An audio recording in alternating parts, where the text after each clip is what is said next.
தேவனுடைய நாமம் மகிமைப்படுவதாக.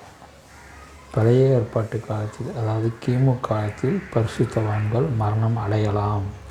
அதற்கு ஆதார வசனம் சங்கீதம் 116:15. கர்த்தருடைய பரிசுத்தவான்களின் மரணம் அவர் பார்வைக்கு அருமையானது. புதிய ஏற்பாட்டு கால பரிசுத்தவான் யோவான் 8:51.